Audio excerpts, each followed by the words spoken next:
Welcome to Do You Ever Wonder? The show that brings you answers to many of the questions that you may have, but with no one to ask. Do You Ever Wonder is hosted by Mike Haltman, CEO of Hallmark Abstract Service, who, like you, has always been deeply curious about a wide variety of topics. Each week, Mike will be speaking with guests who are leaders in their field and who have inspirational stories to tell. So now, sit back and enjoy the show. Welcome, everyone, to another episode of Do You Ever Wonder? Today, we are very fortunate to have with us a priest, a chaplain, a member of the military, and also a man of the cloth, Father Peter Pomposello. Welcome, Father.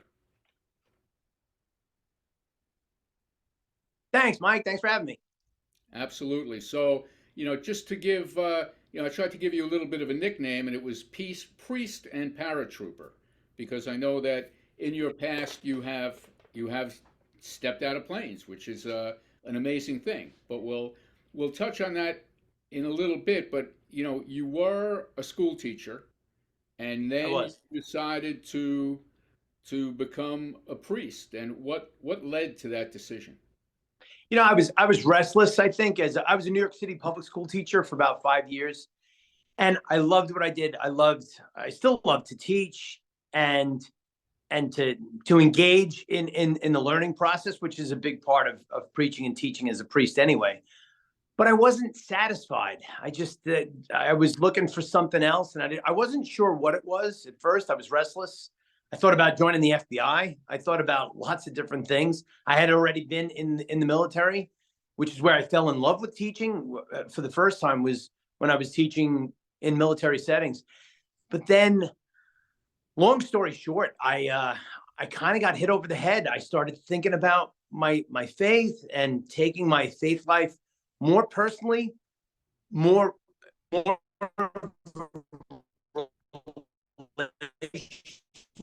with Jesus. And I said, wow, it was about a year. And then I realized, I was like, wow, I can't ignore this anymore. This is what I'm called to do. This is where I belong. This is what I should do with my life. Now, a phrase you use is serve the Lord in the Eucharist. Correct? We have a freezing going on. Yeah. So serving the Lord in the Eucharist, that's a phrase you use for a layman like myself, or a Jewish guy like myself. Okay. What is the Eucharist? Okay, so the word Eucharist comes from the Greek, which means Thanksgiving, and the Eucharist for Catholics, the Eucharist is the Blessed Sacrament. It is Jesus himself, his body, his blood, his soul and divinity, that is hidden and yet really and truly present in the bread and wine that are consecrated at the sacrifice of the Mass. Without the Eucharist, there's no church, and without the priests, there is no Eucharist. So the priest serves the church and serves the Eucharist through his bishops. That's what we're really all about. It's a beautiful and it's a wonderful mystery that if it weren't for the Eucharist, I would never have become a priest. There's lots of ways to help people. There's lots of ways to teach people. There's lots of ways to bring people to God. But I was called to bring people to God through the Eucharist, and that's what convinced me. So the Eucharist isn't a ceremony; it's an actual thing. Very good. The Eucharist is confected. It comes about through what you could say is the ritual or the ceremony or the prayer of the holy sacrifice of the Mass. So Catholic Mass, the source and summit of all of our prayers, this is the greatest prayer that we have as Catholics, is to make Jesus present in the Eucharist, for him to be broken and shared for the church. And so the Eucharist then perdures, though. It's an entity. He is an entity that still exists even after the Mass is over. We have a strong tradition of reserving the Eucharist in the what was wine is consecrated into his blood that's consumed, but what was bread is now his body, and that's his body and blood, both present in that bread, that consecrated bread that gets saved. It's reposed in a tabernacle. In a Catholic church, you'll see a very ornamented box called the tabernacle, and that's a place for us to go and to pray and to visit him. That's why we call it God's house. The church is God's house because Jesus lives there in the Eucharist in that tabernacle, which means tent. That's a tabernacle, is a tent. That's interesting. You know, I was actually just at a mass a couple of weeks ago for a funeral, and it's a beautiful ceremony. I agree. I mean, well, I offer mass every day with people or without people, whether I'm on the road, whether I'm in a hotel room and I'm running from one thing to another. When I was jumping out of airplanes, I'd often say mass at my kitchen table at about 3 a.m. because I had to be on the cables at 4 a.m. or at a manifest at 4:30 a.m. And I wouldn't have time any other time during the day to do it. Or worst case was I'd come home so late, I'd be so tired, it wouldn't be really offering my best. So I like to start the day with the Eucharist, with saying mass in a church full of people or even by myself. There's only one day of the year, your audience might find this interesting. There's only one day a year in which the Eucharist is not celebrated. And if you thought about it, you'd probably guess what it is. I don't know if you want to take a guess or I'll just give it to you. It would be Good Friday. Because that's the day in which we commemorate the Lord's death. We commemorate Jesus's death. So we even fast from the celebration of the Eucharist on that one day a year. It's interesting. Yeah, you know what? The different nuances to every religion are fascinating. So now you started in an archdiocese, not the military. Correct. At some point chose to go to the military, but it's not something that you can just tell your archdiocese, hey, I'll see you later. You had to go through a process. Yes. So every priest in the archdiocese for the military services, and that's every priest who serves in the Army, Navy, Air Force, Marines, Coast Guard, or VA hospital, they serve there because they have the permission of their own bishop, their own ordinary, who's a bishop. So I'm ordained for the Archdiocese for New York. And he gave me permission, Cardinal Dolan, God bless him, he gave me permission to serve in the military. And it was a formal written permission written to the Archdiocese for the Military Services, the Archbishop, who is Archbishop Timothy Broglio. Wow. So for me to serve, and for any of us to serve in any of those entities I mentioned, the church vets us, for lack of a better term. The church interviews us, vets us. We get all our paperwork. Are we spiritually fit for this job? And then when the church says yes, then we're turned over to one of those entities, and then they do all the testing of, hearing tests and blood work and background checks and security checks and all of that. And then if all goes well, that's how a priest is brought into the Archdiocese for the military. So how many years did it take you? So I first served as an infantry officer in the reserves for 8 years. Then I took a break, and to become a priest, it took 7 years to become a priest. And then the application process is not that long if the applicant is on top of their game and getting the stuff done. The application process is maybe 3 to 6 months. If it depends. It really depends on how quickly all those permissions can get together, get your medical done, and all the background checks and all that. So I came back in the military in 2014, and I've been it's going on 10 years now. So now you're no longer a priest of the Archdiocese of New York. You have no affiliation with them. Now you're a priest of the Archdiocese of the military. That's not entirely accurate, and it's important to be accurate, especially if my Archbishop, if Cardinal Dolan, sees this. He is very much still my bishop. That is my home diocese. Because here's the reality, Mike. The day's going to come when I'm going to be too old, too sick, or too dead for the military. Right. And I go home to the diocese that ordained me.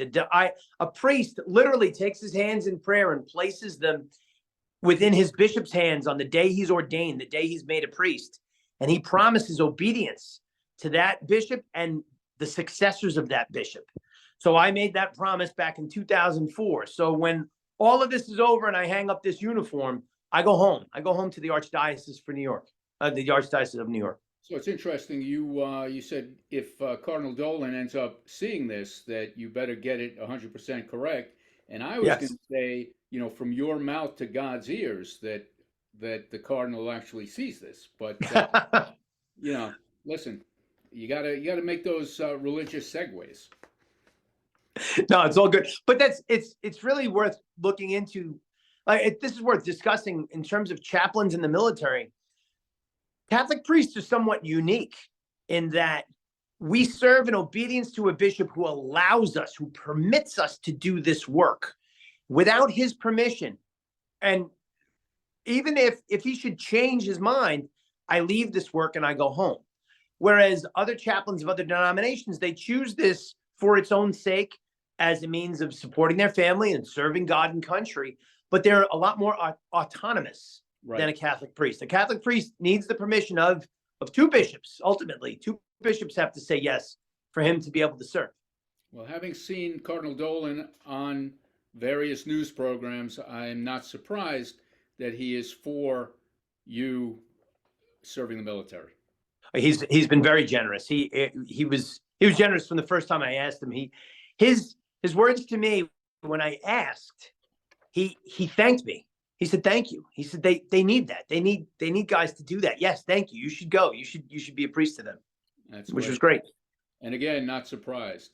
But typically on this podcast, I don't really get involved with politics, geopolitics, that type of thing. But given the state of the world since October 7th, I feel I would be remiss if I didn't somehow weave in the Israeli-Hamas conflict and get an idea from you from three different perspectives: as a military man, as a priest, and also as a opinion of either or, in terms of public reaction, and how the world has tended to react to what has gone on there. I can give you one answer that really encompasses all of who I am as a priest and as a soldier. It's all war is horrific. All war is horrific. And because war is ultimately a last resort to diplomacy, when two powers clash in war, it's because they disagree over something so strongly that they're willing to take life and sacrifice life over it. And there's really ultimately who wins in any war. We hope to. I hope and pray, as a chaplain, my prayer is always to be able to show strength, but hopefully there's peace through strength in our army, that we have the ability to fight and win our nation's wars without ever firing a shot. But when we see what's happened, and not to get into the politics of it, but what's happened since October 7th, the sooner that there's a resolution to it, the better for everyone. Then it needs to come to some kind of resolution, and it's awful, and it's horrible in every direction. For really, look at how it's affected not only that region of the world, but it affects people all over the world, because 100%. Yeah, I mean, there's the answer, and I'm gonna answer this as this can sound like maybe an idyllic answer to maybe some of your viewers, but it's the truth. The only lasting peace, the only real peace that's ever going to come from, it's ever going to be visited to this world is, and here we are in the Christmas season, it's from the Prince of Peace himself. It's going to come from Christ. It's going to come from a real true peace. A lasting peace is only going to come from God. And that's what I'm praying for, is a lasting peace. No, that's, you know what? From your mouth, again, to God's ears. But I know in the book of Exodus, they talk about an eye for an eye. And in, not that that's necessarily applicable to this conflict, but I know that on October 7th, there was atrocity done. So, from the perspective of religion, is what Israel is doing in the realm of what is right? So let's talk about a nation's right to defend itself. Every nation has a right to its own sovereignty and to defend itself. So, and we always look to the principle of what's called proportionality. So, in looking at a right to defend itself and being proportional and being able to answer, is this what needs to be done? Is this the point of diplomacy where they're at? Those are the questions that have to be answered as to whether or not a nation engages in war against another. So I'll leave it to your viewers to decide that. Do the nations involved, do they have a right? Do they have a right to defend themselves and to assert their own sovereignty? And this is years old. This is ages old, really. When we look at the unrest in the Middle East, it goes back thousands of years. 100%. That is for sure. So, we have spoken in the past about Heroes to Heroes Foundation, which is an American 501c3 that has a significant Israel component to it, but the overall the mission is to work with combat vets suffering moral injury who live at serious risk of death by suicide. And and I don't know, I imagine there are chaplains based in the Middle East, I would have to assume. And you talk about moral injury, and for those who don't know moral injury, doing something so abhorrent to everything you stand for, everything that is your being, and seeing or doing something that goes against everything you stand for. And what these soldiers in Israel have seen on October 7th, and I'm sure beyond, I would have to assume that moral injury is going to be a huge factor there. Would you? Oh, absolutely. The significance of witnessing life being taken violently, especially innocent life. If you're talking about innocent life that's taken violently, there's a wound there. There's a scar that comes with either participating in that or having to merely witness it, the aftermath of it. It's as significant as being involved in the giving of life. A man and a woman's lives are forever changed the day they become parents. The day that a woman gives birth, and please God, they're together in this bond of love for each other that we traditionally call marriage, that they love each other and they're there for this child to raise this child and to educate this child. Their lives are changed forever. It's a significant event that changes them. There's just no going back. And the same can be said for moral injury on the negative side of things, that witnessing the taking of life, having to, even if it's a just action, like soldiers in war acting in under the conditions of just war and having to take life, there's something that has to be reconciled there, because it's not the way it's meant to be. We're not called to take each other's lives, and if the unfortunate circumstances present themselves, there can be an injury there that has to be addressed and has to be worked through. And that's the work of Heroes to Heroes. Nobody should have to go through this alone. God bless you for your work with Heroes to Heroes, because the whole idea, from what I see from the outside looking into your organization, it's to sound it from the rooftops. Hey, you don't have to go through this alone. You need friends, you need people love and trust to walk with you so that you can find healing in such horrible circumstances.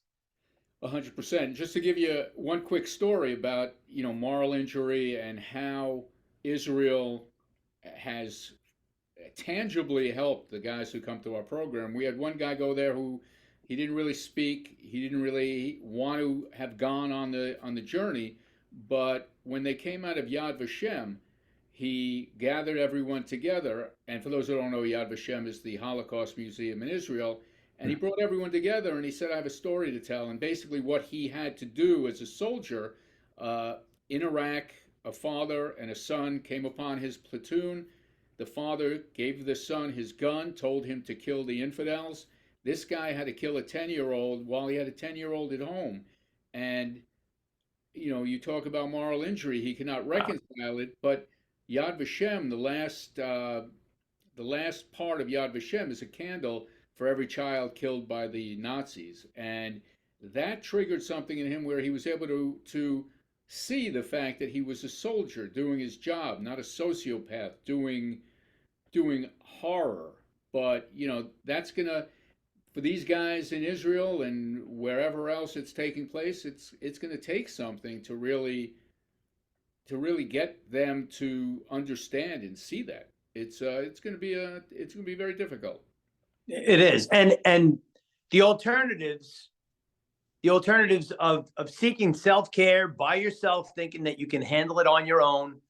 All too often people look to comfort themselves with pleasures to excess, whether it's drugs, alcohol, spending too much money, gambling, you know,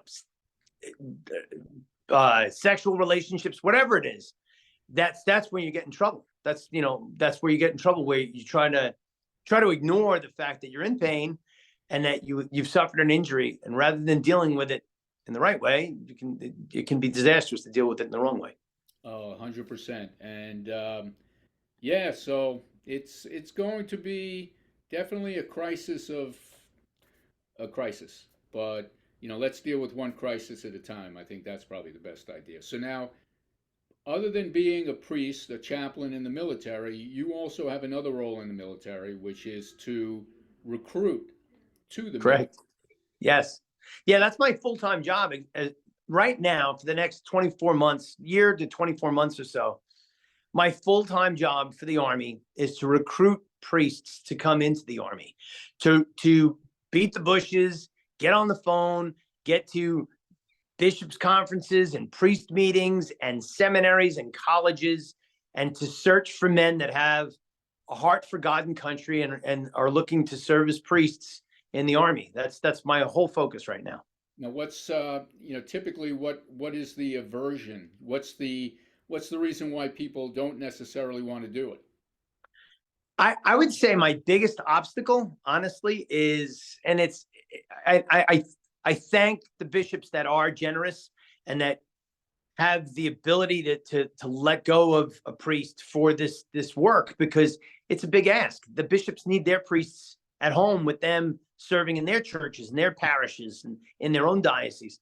So it's a sacrifice on the part of the bishops to let a priest go for this kind of work. That's probably my biggest challenge, is to find bishops to be generous, to say, okay, I'm willing to give you a priest. I'll do without him. We'll figure out how to make ends meet without him. That's difficult. Also, though, the church overall is suffering a vocations crisis. And what I mean by that is we live in a material affluent society. So there are a lot of alternatives to how a man wants to, can be attracted to live his life. And a young man, he's got his whole life ahead of him. He could go and work for a big corporation. He could become an entrepreneur and start his own business. So to actively choose a life of sacrifice, to say, you know what, I'm not going to work for money. I'm not going to make a lot of money. I'm going to give all that up. I'll give up the idea of I'll live a celibate life, which is what Roman Catholic priests are called, to live a life of choosing not the good of marriage and family, but for the good of the church and for an intimate relationship with God alone. There's a lot of noise in our culture that drowns out that calling, and we're fighting that. So I hope to get up and use opportunities like this to say, this is an awesome life. I love what I do. I love what I do as a priest, as a paratrooper. I get to jump out of planes and be a priest. This is like an awesome life. And I am very happy. I dare I say, I find a lot of joy in this life, just as I would, I'm sure, had I been called to marriage and family life, I would have found joy in that, but that's not what I was called to. And this is, if you're called to this, it's because God is finding, he wants you to find your happiness and your joy in him and him alone. And it's a mysterious calling, but I hope to help men discover that in college settings, right, post-college settings, where typically that's when young men are just about thinking about their vocation to the priesthood. So is the Archdiocese, so when you go to a seminary, you're not going for a specific Archdiocese, you're going in general, or you could recruit people to an Archdiocese of the military where they could train? So very good. When I visit seminaries, seminaries exist to ordain men to the priesthood for particular dioceses. So when I do go to a seminary, I am, in a certain sense, I'm kind of fishing among these men that are looking to serve in a diocese that's already been chosen for them. I find the greatest value I can bring to this job and to other dioceses and really to the church in the United States. It's a long ask, it's a long game, but if I find young men as they're discovering their vocation, then I'm adding value to somebody's diocese that otherwise they didn't already have this seminarian or this priest. It's the difference between going into a swimming pool and fishing, or going to a lake to fish, or going upstream before the fish even get to the lake. I like to think that my best work is really to go upstream to bring these potential candidates to bishops and to say, hey, I've found these guys that have a heart for God and country. Would you be willing to work with them and share them with the military? And they do. And they would get them back at some point anyway. Absolutely. Absolutely. And the minimum ask is 36 months. That's a minimum. We'd like more than that. Honestly, we'd like, the ideal is we want a young man that if it's a fit, we'd want him for 20 years, because there's a lot to be said for understanding the culture of military chaplaincy. You need to understand the culture of you, and you get it from working with vets. There's a culture in the military that you have to be a part of that culture. You have to break through to communicate in their language on their level, and not talking down to them, and not being condescending, and not necessarily even being one of them, like you're not different. But you have to be a soldier to them, and that takes a little bit of time to understand the culture so you can work within it. And then we need you to stay there because it takes so much effort to develop that relationship. You have to behave at certain times, I would assume, and I could be wrong, when you're with the soldiers, you have to act sometimes a little unpriestly. I'd like to think that I'm always priestly, but I will say that they don't often get the answer that they're expecting from me. I find one of the best compliments I got from a commander one time is that the commander of the troops, he wanted me to talk to somebody because they just weren't persevering through some suffering that they had to deal with. Like, we all have issues, we all have problems, but it's like, hey, dust yourself off and it's time to go. Now, there are times, I don't want to, give the wrong idea here. There are times when a person's truly in a crisis. They truly need professional help. They need to, take a break. I'm not saying that doesn't exist. That exists. Full send. I get that. I worked in Alaska, where I dealt with a lot of soldiers that were truly dealing with suicidal ideations and were a threat to themselves. I'm not talking about that. I'm talking about somebody having a bad day, looking for a shoulder to cry on, that doesn't want to just tough it out and do the work. And it's very flattering when my commander knows, hey, go talk to this guy, go be a chaplain to him. But he knows that I'm not going to, like, it's like, yeah, I'm cold, wet, and hungry too. Well, this is what we got to do. And this is what we're going to do. And sometimes I think that's really the best medicine for soldiers, to realize, all right, this is why people thank me for my service, because right now I'm far away from home and I'm pretty miserable, but I'm going to do this work anyway, because this is what my country's calling me to do. Right. Well, no question. So for a lot of us, when I grew up, I was watching MASH on TV, and Father Mulcahy was really the, I don't know if you're familiar with math. I am. So Father Mulcahy was kind of like what I thought of as a military chaplain. And he, on the one hand, he was a priest. On the other hand, he was kind of like, not exactly, but kind of like one of the one of the unit, and he had to kind of balance the two. And that's the balance for every priest. Every priest is a part of a community. Every priest, whether he's in a parish here in Baltimore, or he's a Navy chaplain on a ship, or an Army chaplain, at a fire base somewhere. We're like them, but we're not like them. We're a part of them, but we're not a part of them. And it's a beautiful, mysterious relationship. It's a lot like parenthood, though. I would say parenthood is a perfect analogy. You're never just friend. You can be have a good, friendly relationship with your children, but at the same time, you're a parent. You're a parent first, and really always. And that friendship matures into something that's unique. My parents, God bless my parents, they just celebrated 65 years of marriage. My father just turned 90. And I have a great relationship with them. And I would even say it's a friendship with them. I enjoy their company and our conversations together. But they're my parents. They stand without peer. I have no other adult friendships like that of my parents. You know what? I didn't have a great relationship with my parents, and I swore when I had kids that I would make my relationship with my kids different, opposite. Good. And I feel like I've succeeded in that. So Good. it's a beautiful thing. So let me ask you this, because we're running out of time, but how many priests does the Archdiocese need? I can speak for the Army. The Army needs about 400 priests to meet mission. Regular active duty priests, about 400 would meet mission for the Army. Right now, I'm one of less than 90. Wow. So that kind of shows you how critical it really is. So is it the soldiers that kind of bear the brunt? Absolutely.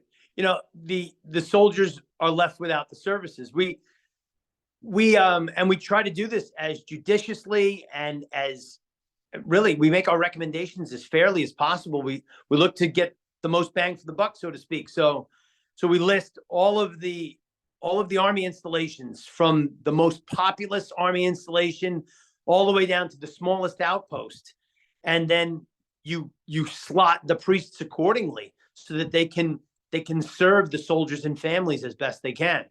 Wow. And then you're just constantly trying to, like, after they've been served, well, then they might have to wait a rotation until the next one gets it, and then we can go back and serve them again. That is a crisis, no question about it. I mean, I think about all those small little outposts in Iraq. Is there a chaplain there? So I can give you this. I served. I deployed 5 times over a period of time, and I served over in the Middle East. I would go on a trip. When I took a trip, I would it was constantly on the run. I would stop for, the ideal trip is maybe 72 hours. 96 hours is really nice. If I could stay someplace for 96 hours, I could stay there long enough to have like 4 dinner meals with them, so that these soldiers could see me, I could see them. They would know that I'm there to say mass and hear confessions every day that I'm with them. But I would be there 96 hours, and then I'd go to the next place and then stay with them 72, 96 hours, go to the next place. And I'm constantly hopping on different means of transportation to serve as many people as I could. Now, here's the sad thing. I've done that trip so many times that there were instances where I saw soldiers at Christmas, and then when I wouldn't see them again until Easter, and they hadn't seen another priest since they saw me last. That was going to be my next question. You'll see somebody, and then if their need is ongoing, but you need to leave, what happens then? So I can speak certainly for my faith group. The Catholics that are going without the Eucharist, without the Mass, because there's no priest for them, I encourage them. I say, hey, listen, Sundays come, get together, pray the rosary in the absence of the Mass. The rosary is a tremendous prayer for you guys to pray together as a community, read the readings together, and stay close with each other, forming good bonds and praying together. That solution of a prayerful community, it can save a lot of heartache. You know what? So, one of the issues in suicide is loss of faith, and maintaining that faith is certainly critical, especially if you're under stress, away from home, and dealing with a bunch of crap. Then Right. yeah, And that's often the threat. I often say one of the greatest dangers to soldiers, it's a moral danger. It's not bombs and bullets. But that contributes to the danger.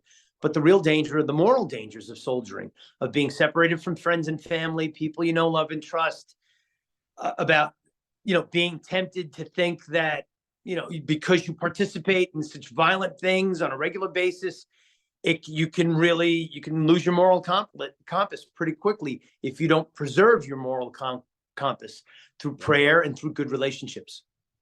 well, hopefully you will attain the 310 priests that you need, and I have no doubt you will. Your lips to God's ears. Thanks, Mike. Right. You're very mission focused. Now, you know what? I have no doubt that you will succeed in this mission.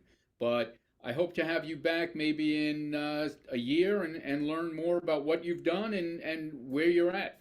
I'd enjoy that. And if, on a whole nother note, we can talk offline. If there's anything I can do to help Heroes to Heroes, let me know. I'd love to come and minister. If there's a possibility for ministry there, I'd be happy to do it. Obviously, my primary mission is to, the active duty soldiers and families, but some things can be worked out. Well, thank you, Father, and I wish you a very happy, healthy, prosperous, and safe New Year. God bless you. Have a great New Year. Thank you, Mike. Prosperous is finding the people you need to find. Amen to that. All right, my friend. Thank you for listening to Do You Ever Wonder? And we hope that you enjoyed the show. Next week, we will have another terrific guest telling their story. And if there are any specific topics you'd like to hear more about, please don't hesitate to let us know. Our curiosity, like yours, knows no bounds. Please subscribe and like and share this episode on your social media. See you next week.